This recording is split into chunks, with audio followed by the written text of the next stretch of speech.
ചെറുപ്പക്കാരോട് ഈ വിനീതം പറയാനുള്ളത്, പൊന്നുമോനെ, ഖുർആനുമായി നിനക്കെന്ത് ബന്ധമാണടാ? ഖുർആനുമായി നിനക്കെന്ത് ബന്ധമാണടാ? ഖുർആൻ ഓതാൻ നിനക്ക് സമയമുണ്ടോ?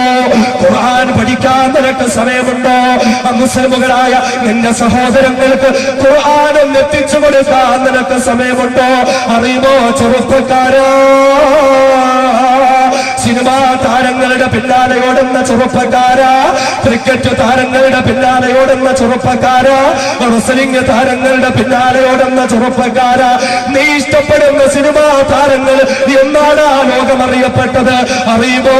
നീ ഇഷ്ടപ്പെടുന്ന റെസ്ലിംഗ് താരങ്ങളുണ്ടല്ലോ, ട്രിപ്പിളച്ചിനെ പോലെ, നീ ഇഷ്ടപ്പെടുന്ന മിസ്റ്റീരിയെ പോലെ, നീ ഇഷ്ടപ്പെടുന്നതായ ഗ്രേറ്റ് കാലിയെ പോലെ ലോകം അറിയപ്പെട്ട മനുഷ്യരുണ്ടായിരുന്നു. അതേ, ഒരു കാലത്ത് ഇടിക്കൂട്ടിലെ സിംഹക്കുട്ടികളായ മനുഷ്യരുണ്ടായിരുന്നു.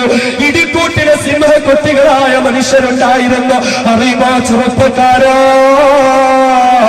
ക്ലേഷ്യസ് ക്ലേ എന്ന പേരുള്ള ഇടുക്കോട്ട് സിംഹക്കുട്ടിയായ ഒരു മനുഷ്യനുണ്ടല്ലോ. ആ ക്ലേഷ്യസ് ക്ലേ അതാ അല്ലാഹുവിന്റെ ഖുർആൻ എടുക്കുകയാണ്, ഖുർആൻ പഠിക്കുകയാണ്. ഇടുക്കോട്ടിലെ സിംഹക്കുട്ടിയായിരുന്ന ക്ലേഷ്യസ് ക്ലേ ഇതാ മുഹമ്മദ് അലി എന്ന പേര് സ്വീകരിച്ചുകൊണ്ട് ഇസ്ലാമിന്റെ ചുരക്കുട്ടിയായി മാറിയിരിക്കുകയാണ്. ഇടുക്കൂട്ടിലെ സിംഹക്കുട്ടി ഇതാ ഇസ്ലാമിന്റെ ചുരക്കുട്ടിയായി മാറിയിരിക്കുകയാണ്. കഴിയുമോ ചെറുപ്പക്കാരാ നിനക്കൊരു ക്ലേഷ്യസ് ക്ലേ ആയി മാറാൻ? അതേപോലെ ഇടിക്കോട്ട് മനുഷ്യത്വം തൊട്ട് തീണ്ടിയിട്ടില്ലാത്ത മനുഷ്യരുണ്ടായിരുന്നു. തന്റെ എതിരാളികളായി വരുന്ന മനുഷ്യരുടെ കാത് പോലും പച്ചയ്ക്ക് കടിച്ചു പറിച്ചിരുന്ന മനുഷ്യരുണ്ടായിരുന്നു. എന്ന് മാത്രമല്ല, താൻ പങ്കെടുത്ത മത്സരങ്ങൾ നാലെണ്ണത്തിലൊഴികെ എല്ലാ മത്സരങ്ങളിലും വിജയം വരിച്ചുകൊണ്ട് വേൾഡ് ഹെവി വെയിറ്റ് ചാമ്പ്യൻ എന്ന പ്രശംസ പത്രം നേടിയെടുത്ത മനുഷ്യനുണ്ടായിരുന്നു. അതേ, മൈക്ക് ടൈസൺ എന്ന പേരുള്ള ലഹരിക്കടിമയായ മനുഷ്യനുണ്ടായിരുന്നു. ആ മൈക്ക് ടൈസൺ ലഹരിക്കടിമപ്പെട്ട് ജയിലിൽ കഴിയേണ്ടി വരികയാണ്. ആ സന്ദർഭത്തിൽ അദ്ദേഹത്തിന്റെ കയ്യിലേക്ക് വിശുദ്ധ ഖുർആൻ കിട്ടുകയാണ്. അങ്ങനെ ആ മനുഷ്യൻ ഖുർആൻ പഠിക്കുകയാണ്. അങ്ങനെ മൈക്ക് ടൈസൺ എന്ന പേരുണ്ടായിരുന്ന മനുഷ്യൻ എന്നറിയുമോ? മലിക് അബ്ദുൽ അസീസ് എന്ന പേരിൽ ഇസ്ലാമിന്റെ പ്രബോധകനായി മാറിയിരിക്കുകയാ.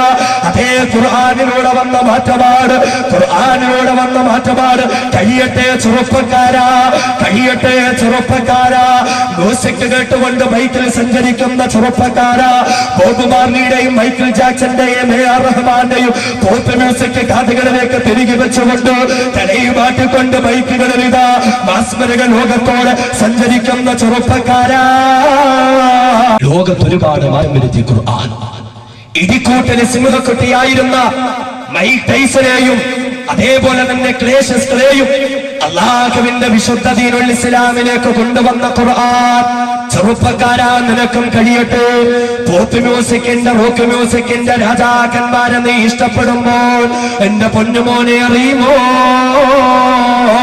പാശ്ചാത്യ രാജ്യത്തുള്ള ചെറുപ്പക്കാർ ഒരിക്കൽ തങ്ങളുടെ ജീവിതത്തിൽ ഒരുപാട് ഇഷ്ടപ്പെട്ടതായ റോക്ക് മ്യൂസിക്കിന്റെ രാജകുമാരനായ മനുഷ്യനുണ്ടായിരുന്നു. അതെ, അറിയുമോ? കെ സ്റ്റീവൻ എന്ന പേരുള്ള മനുഷ്യനുണ്ടായിരുന്നു. ആ കെ സ്റ്റീവനതാ രോഗബാധിതരായ ആശുപത്രിയിൽ കഴിയുകയാണ്. ഈ സമയത്ത് അദ്ദേഹത്തിന്റെ കൈകളിലേക്ക് അല്ലാഹുവിന്റെ ഖുർആൻ ചെന്നെത്തുകയാണ്.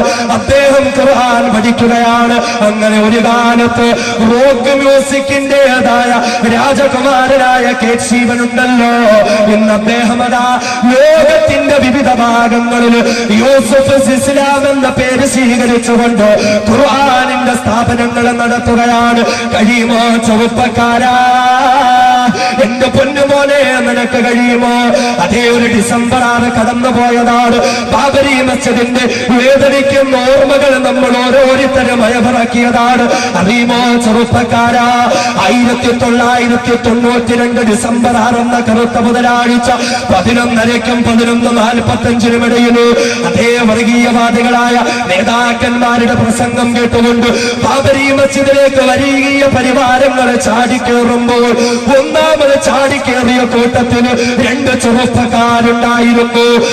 ചെറുപ്പക്കാരുണ്ടായിരുന്നു. അതേ ബൽബീർ സിംഗ് എന്ന് പേരുള്ളതായ, അതേപോലെ തന്നെ യോഗീന്ദർ സിംഗ് എന്ന് പേരുള്ളതായ രണ്ട് ചെറുപ്പക്കാരുണ്ടായിരുന്നു. ഉത്തർപ്രദേശ് സംസ്ഥാനത്ത് നിന്ന് വന്നവരാണ് ബൽബീർ സിംഗും യോഗീന്ദർ സിംഗും. ബാബരി മസ്ജിദിലേക്ക് ചാടിക്കയറുകയാണ്. അവര് ബാബരി മസ്ജിദിന്റെ താഴികക്കുടങ്ങൾ തല്ലി തകർപ്പ് തരിപ്പണമാക്കുകയാണ്. എന്നിട്ടും അവരുടെ അരിശം തീരുന്നില്ല, എന്നിട്ടും അവരുടെ വർഗീയ വിദ്വേഷം തീരുന്നില്ല. അങ്ങനെ ബാബരി മസ്ജിദ് മുഴുവനും തകർത്ത് തരിപ്പണമാക്കിയിട്ട് ഇമാമ് നിന്ന് നിസ്കരിച്ചിരുന്നതായ മിഹ്റാബിൽ നിന്ന് രണ്ട് ഇഷ്ടിക കഷണങ്ങൾ ഇളക്കിയെടുക്കുകയാണ്.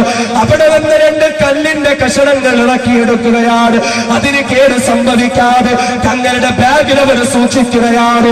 വളരെയേറെ കഷ്ടതകൾ സഹിച്ചുകൊണ്ട് ഇമാമ് നിന്ന് നിസ്കരിച്ച ബാബരി മസ്ജിദിന്റെ രണ്ട് കല്ലുകൾ അവരുടെ നാട്ടിലേക്ക് അവർ കൊണ്ടുപോവുകയാ.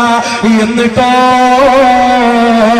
ബാബരി മസ്ജിദിന്റെ ധ്വംസനത്തിൽ പങ്കെടുക്കാൻ കഴിയാതെ പോയ സർഗവർഗീയ പരിവാരങ്ങളെയും വിളിക്കുകയാണ്. എന്നിട്ട് അവർ പറയുന്നു, നിങ്ങൾക്ക് ബാബരി ഇടിക്കാൻ, നിങ്ങൾക്ക് അതിൽ പങ്കുചേരാൻ കഴിഞ്ഞില്ല എങ്കിൽ നിങ്ങൾ വിഷമിക്കേണ്ടതില്ല. അവിടെ നിന്ന് രണ്ട് കല്ലുകൾ ഞങ്ങൾ ഇളക്കി കൊണ്ടുവന്നിരിക്കുക. നിങ്ങളുടെ ദേഷ്യം നിങ്ങൾ തീർത്തുകൊള്ളുക. നിങ്ങൾ ഇതിന്റെ മുകളിൽ മലമൂത്ര വിസർജനം നടത്തിക്കൊള്ളുക.